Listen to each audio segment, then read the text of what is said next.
Greetings citizens of the world. An intriguing new Security Council (SC) report circulating in the Kremlin today detailing the activities of the Central Bank of the Russian Federation to remove from the entire economy all vestiges of the US dollar warns that the brewing storm in the US economy threatening to take down the entire Western economy is being met head-on by President Donald Trump, who is now poised to take total control of the U.S. Federal Reserve he has previously vowed to abolish, an apocalyptic action America's most secretive and powerful multi-billionaire oligarchs have labeled the event and are rushing to prepare for, and who are joined by President Putin just ordering the longest bridge in human history to be built in order to protect Japan, and that no one in the world, especially in the U.S., should be surprised about as Trump, the very second he took his oath of office, had ordered installed right next to this White House Oval House desk a portrait of, not the first Republican Party President Abraham Lincoln, but the first Democratic Party President Andrew Jackson, whose words of hatred and contempt of central banks, like the Federal Reserve, still echo in the world today.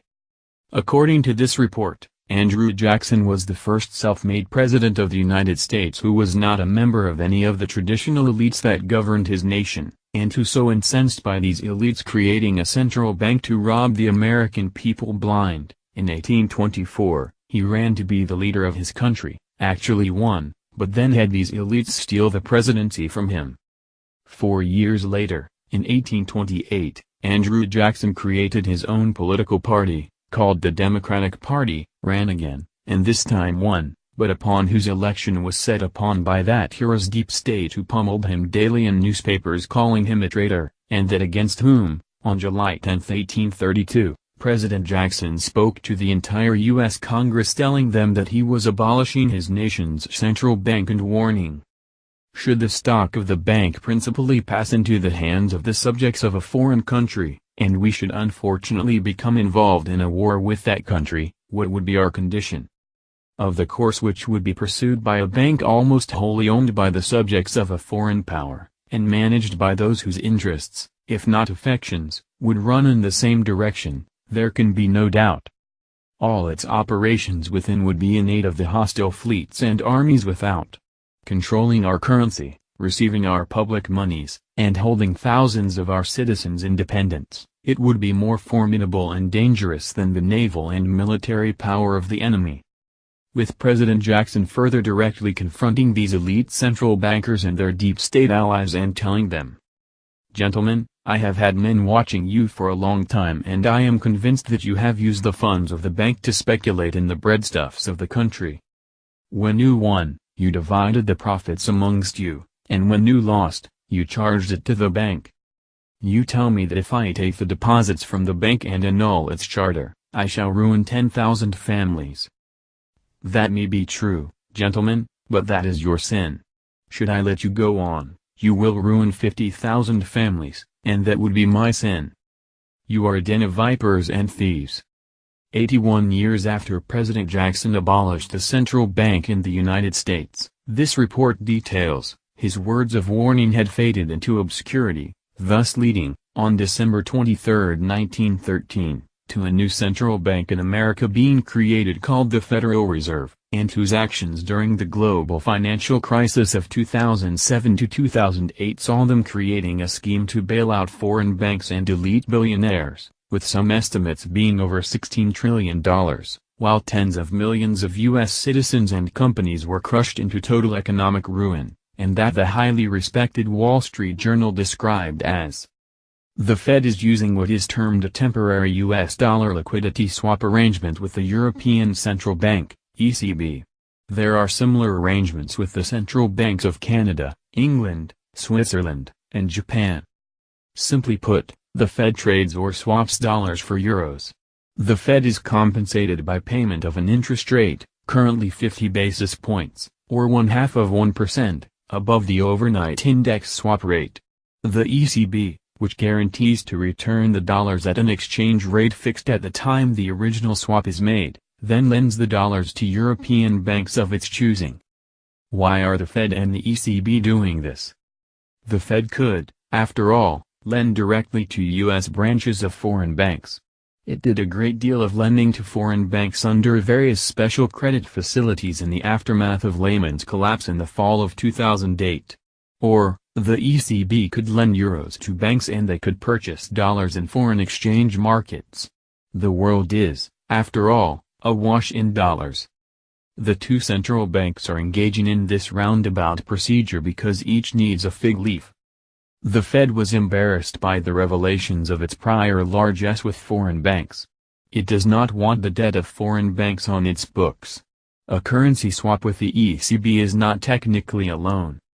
This Federal Reserve wholesale economic rape of the American people in the aftermath of the 2007 to 2008 financial crises, this report explains, was completely covered up by the deep state and its political and mainstream propaganda media allies. But that couldn't be hidden from New York City real estate billionaire Donald Trump, whose over 50 years of experience in directly dealing with the intricacies of the Western banking system and the financing of his global construction projects made him uniquely suited to not only see what exactly was being done, but how to stop it from ever happening again. Having this knowledge of how the central bank Federal Reserve had destroyed the lives of tens of millions of his fellow American citizens for the benefit of foreign banks and elite billionaires, this report continues, Trump, like President Jackson had done over a century before him, ran an insurgent campaign for the U.S. presidency, with one of his main campaign messages being his vow to abolish the Federal Reserve, and whose exact blueprint for doing so was created by close Trump ally John A. Allison IV, who has long advocated for the abolishing of the Federal Reserve and returning the United States back to the gold standard, and whom Trump first considered making his Treasury Secretary, before deciding to place him in his shadow cabinet out of the reach of the deep state. Of the most important dates to note regarding President Trump's plan to abolish the Federal Reserve and return the United States back to the gold standard, this report says, was August 21, 2017, that aside from being the date of the solar eclipse that crossed the entirety of America, was, also, when Trump's Treasury Secretary Steve Mnuchin and the powerful Republican Party leader of the U.S. Senate Mitch McConnell inspected the U.S. bullion depository at Fort Knox, Kentucky, to verify its exact gold holdings, and that spurred Russia and China to begin furiously buying gold as both knew what Trump was planning, and that today sees Russia having set an historic benchmark of having 2,000 tons of gold. To why Russia, as well as China, are ridding themselves of U.S. dollars and replacing them with gold as fast as possible, this report explains, is simple to understand when one realizes that the current price today of an ounce of gold is a little over $1,200, that in its essence is the manipulated paper cost of gold not reflecting its true value as it relates to its economic production costs, and whose true value is estimated to be over $25,000 an ounce. Some estimates saying $40,000 an ounce, and whose value, by 2022, some experts are now predicting will be over $65,000 an ounce. In order to best profit from when President Trump abolishes the Federal Reserve and returns the United States to the gold standard, this report notes, Russia and China have joined to create a real gold standard to further end U.S. dollar dominance, with China, the world's largest oil importing, consuming nation, this past March, rolling out its gold-backed petro-yuan. It will require its main traders to accept in purchases, and whose effects of some experts are predicting will crash the value of the U.S. dollar by as much as 90%. With even Hillary Clinton billionaire supporter Mark Lasry warning of the chaos that will erupt in the global financial markets should the Democrats regain control of the U.S. Congress, this report further notes. The American people are still being kept from the truth that the Clinton regime has brought their nation to the brink of financial catastrophe and who, in the 1990s, set in motion their nation's greatest crisis when, 1. They repealed Glass-Steagall allowing banks to go nuts and return to proprietary trading of the 1920s that led to the Great Depression, and, 2. They gave the banks absolute dominion over students by removing their right to declare bankruptcy on what they owe the bankers. The main reason behind these insane actions of national economic suicide perpetrated against the American people by the Clinton regime, and continued onwards by the Obama regime, this report explains, was to create a fiscal environment in the United States where everyone would be crying to their federal government to come save them, and whose success is measured by an already dismal U.S. government fiscal forecast that just got 106% worse, that's now being pushed towards outright oblivion by the public employee pension crisis for state governments that has deepened to catastrophic record levels, but whose U.S. student loan department slave young peoples can't help to alleviate, as 2/3 of them between the ages of 18 to 37 have absolutely no money to save.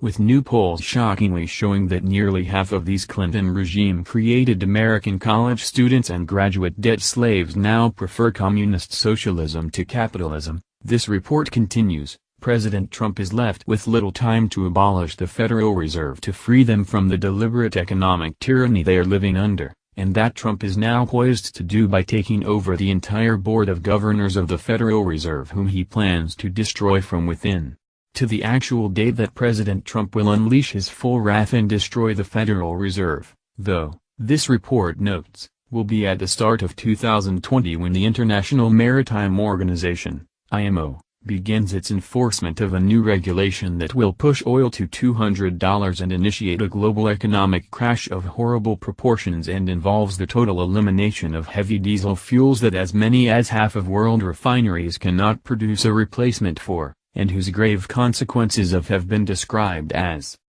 economic activity will slow and, in some places, grind to a halt. Food costs will climb as farmers, unable to pay for fuel, reduce plantings. Deliveries of goods and materials to factories and stores will slow or stop. Vehicle sales will plummet, especially those of gas-guzzling sport utility vehicles, SUVs.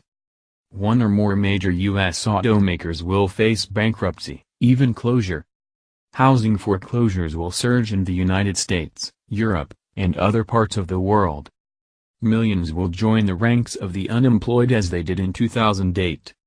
Unbeknownst to the totally unsuspecting American people about what this 2020 shock will be bringing to them, this report explains, is that it has long been planned by their own Democratic Party and anti-Trump Republican Party globalist factions, who in the total economic chaos that will descend upon the United States, intended to use it to establish full and complete dictatorial control so that they could establish their communist socialist government in the mold of China and the European Union, but whose master plan to do this, of course, unexpectedly ran headlong into a force more powerful than them named President Donald Trump, whose plans to abolish the Federal Reserve, and then use America's vast gold holdings to pay off every one of his citizens' debts, now sees the U.S. embroiled in its greatest crisis in history.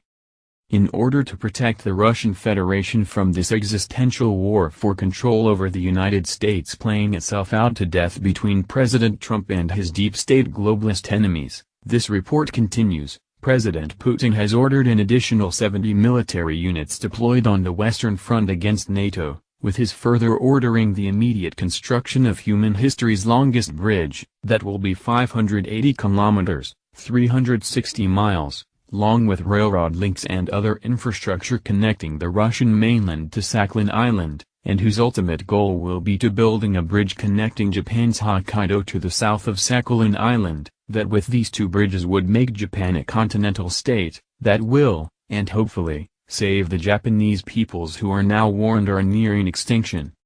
Rather than being like the Russian Federation, its leaders, and its peoples, and President Trump, too, seeking to find ways to survive this coming apocalypse, this report concludes, Dr. Douglas Rushkoff, professor of media theory and digital economics at the City University of New York, Queens College, who coined the terms viral media, digital native, and social currency, has just reported that he was summoned to Silicon Valley, and paid half his yearly salary, to secretly advise America's tech giant billionaires on how they can protect themselves when what they call the event occurs, and who are now hatching their plans to escape this coming disaster, and when it comes, they'll leave the rest of us behind, and as one would expect of cowardly demons,